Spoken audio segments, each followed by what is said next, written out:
जय हिंद दोस्तों। Exam times Rahul Kumar YouTube channel पर आपका हार्दिक हार्दिक स्वागत है। दोस्तों आज मैं बहुत ही महत्वपूर्ण प्रैक्टिस सेट पेपर लेकर आया हूं जो SSC GD NTPC SSC MTS और अदर परीक्षाओं के लिए बहुत ही महत्वपूर्ण प्रैक्टिस सेट पेपर है। तो इस प्रैक्टिस सेट को आप पूरा देखिए और लगाइए इस वीडियो को।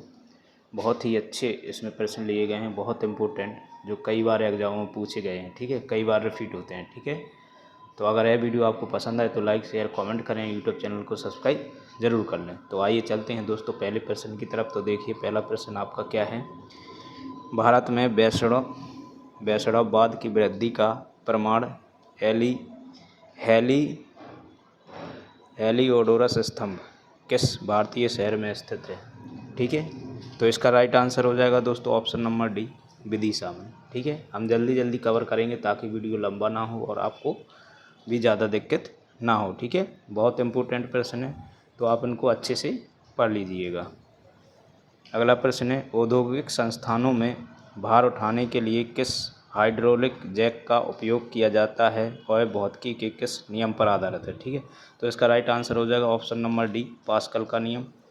चलिए अगला प्रश्न है, हमारी आंतड़ी में पाया जाने वाला बैक्टीरिया कौन सा है जो हमें खाना पचाने में मदद करता है। ठीक है, आंतड़ी या आंत में पाया जाने वाला बैक्टीरिया कौन सा है जो हमें खाना पचाने में मदद करता है। तो इसका राइट आंसर हो जाएगा आपका लैक्टोबैसिलस एसिडोफिसिल्स। ठीक है, ऑप्शन नंबर एक राइट आंसर हो जाएगा। आप इसको देख लीजिएगा, बहुत इंपॉर्टेंट प्रश्न है। चलिए अगला प्रश्न है दोस्तों, महिला विजेताओं को दिया जाने वाला फर्स्ट लेडीज अवार्ड किस मंत्रालय की एक पहल है। ठीक है, तो इसका राइट आंसर हो जाएगा आपका ऑप्शन नंबर डी, महिला और बाल विकास मंत्रालय। चलिए अगला प्रश्न है, 2010 राष्ट्रमंडल खेल में किस भारतीय तीरंदाज ने महिलाओं की व्यक्तिगत रिकर्व स्पर्धा में स्वर्ण पदक जीता था। ठीक है, तो इसका राइट आंसर हो जाएगा option number A, Deepika Kumari. चलिए अगला प्रश्न है, बर्फ़ से ढकी चोटी वाली एकमात्र पर्वत श्रृंखला कौन सी है। तो यह हो जाएगी दोस्तों ऑप्शन नंबर ए, हिमालय।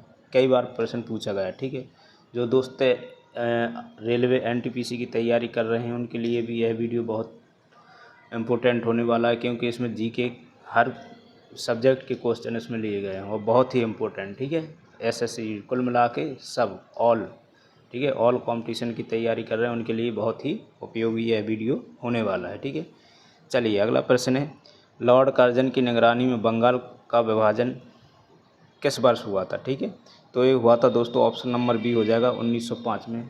कई बार पूछा हुआ प्रश्न है। ठीक है, चलिए अगला प्रश्न है, पुस्तक the India of my dreams के लेखक कौन है। ठीक है, तो इसका राइट आंसर हो जाएगा दोस्तों option number D, Mahatma Gandhi.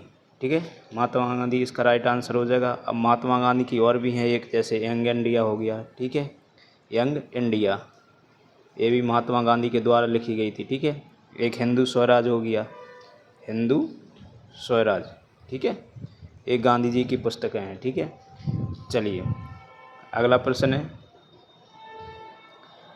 नौंग करम नृत्य उत्सव किस भारतीय राज्य में मनाया जाने वाला एक पारंपरिक नृत्य उत्सव है। ठीक है, तो इसका राइट आंसर हो जाएगा आपका Meghalaya, option number C right answer. चलिए अगला प्रश्न है, भारतीय संसद में दिवालिया और दिवालियापन संहिता विधेयक किस वर्ष पारित हुआ था। ठीक है, तो 2018, option number D right answer हो जाएगा।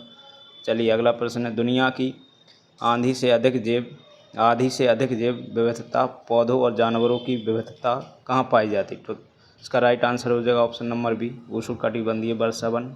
चलिए अगला प्रश्न है, मजम उल बहरैन पुस्तक लिखने वाला मुगल वंश के कौन था। ठीक है, तो इसका राइट आंसर हो जाएगा ऑप्शन नंबर सी, दारा शकोर।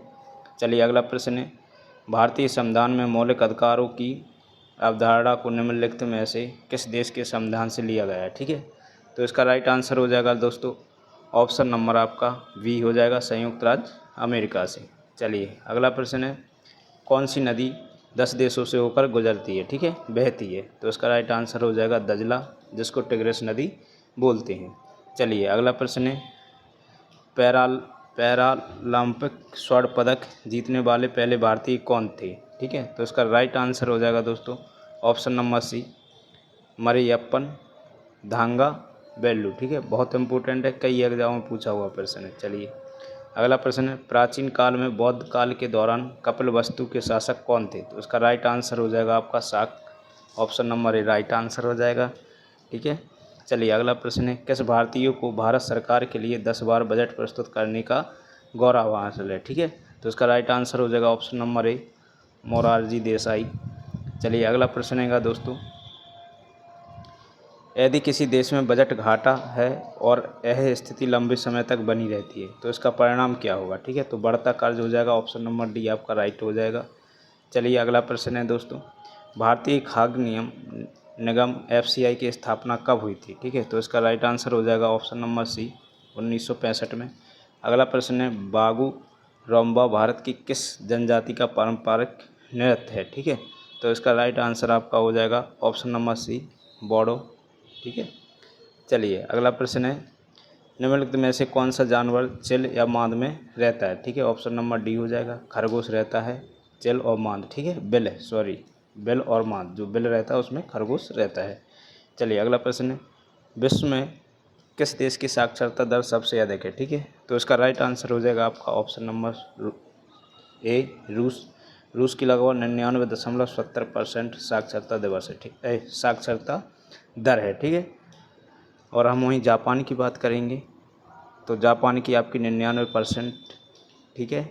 ऑस्ट्रेलिया की बात करेंगे, ऑस्ट्रेलिया में भी 99% के लगभग है, ठीक है। संयुक्त राष्ट्र की भी कितनी हो जाएगी आपकी 99% है, ठीक है।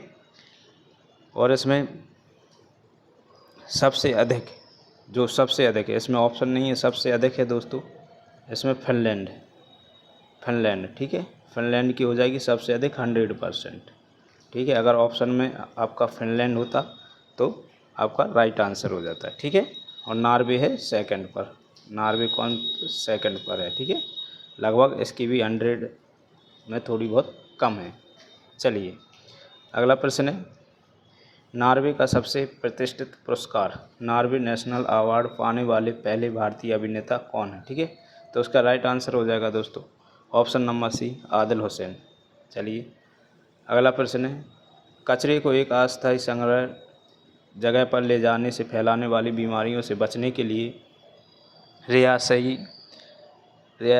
रियायशी इलाकों से ठोस कचरे के पृथक्करण के लिए किस प्रकार की सफाई व्यवस्था आवश्यक है? ठीक है, तो इसका राइट आंसर हो जाएगा ऑप्शन नंबर बी भू भराव, ठीक है। चलिए देखिए इस वीडियो का लास्ट और अंतिम प्रश्न है दोस्तों, बहुत ही इंपॉर्टेंट प्रश्न थे तो आप इसको पढ़ लीजिए। दिसंबर 1929 के दौरान कांग्रेस के किस सत्र में 26 जनवरी को पूर्ण स्वराज्य के दिन के रूप में तय किया गया था, जिससे बाद में संविधान अपनाने की तारीख के रूप में निर्धारित किया गया है? ठीक है, तो ये हो जाएगा दोस्तों ऑप्शन नंबर सी आपका लाहौर, ठीक है दोस्तों। तो यह था आज का प्रैक्टिस सेट पेपर। अगर यह वीडियो आपको पसंद आया तो लाइक शेयर कमेंट करें, यूट्यूब चैनल को सब्सक्राइब जरूर कर लें और बेल आइकन जरूर दबा लें ताकि आने वाली वीडियो आपको आसानी से मिल सकें। ठीक है दोस्तों, इसी के साथ दोस्तों जय हिंद।